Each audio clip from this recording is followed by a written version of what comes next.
Hi friends, welcome to my channel.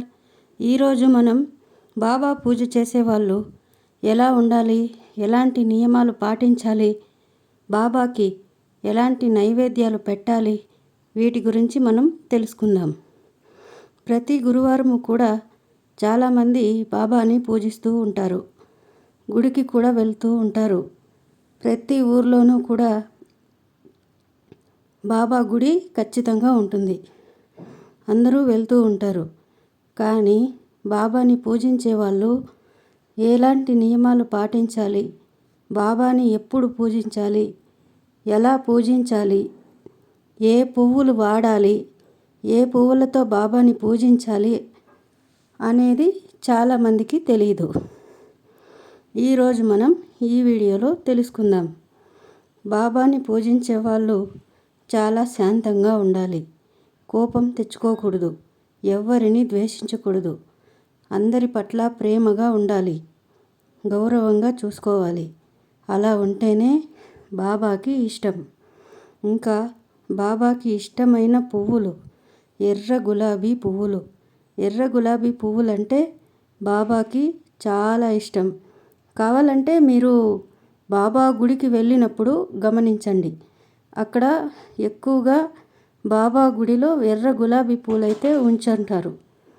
So ఎర్ర గులాబీ పూలు పెట్టడానికి ట్రై చేయండి. ఇంకా బాబా గుడికి వెళ్ళే ఏదో ఒకటి తీసుకొని వెళ్ళి బాబాకి ఇవ్వాలి, ప్రసాదంగా. అవును, అలా ఇస్తే వాళ్ళు దాన్ని అందరికీ పంచుతారు.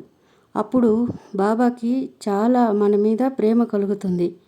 బాబాకి ఎదుటి వాళ్ళని ప్రేమించే వాళ్ళన్నా, మూగజీవాలను ప్రేమించే వాళ్ళన్నా చాలా ఇష్టం. కాబట్టి బాబా గుడికి వెళ్ళినప్పుడు తప్పనిసరిగా ఏదో ఒక ప్రసాదం అయితే తీసుకొని వెళ్ళాలి. ఇంకా అక్కడ హుండీలో డబ్బులు వేయాలి.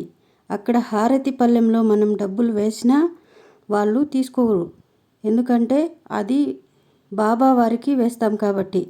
బాబా అంటే గురువు, గురువుకి మనం దక్షిణ ఇస్తాము కాబట్టి ఆ దక్షిణని అయ్యవారు తీసుకోరన్నమాట.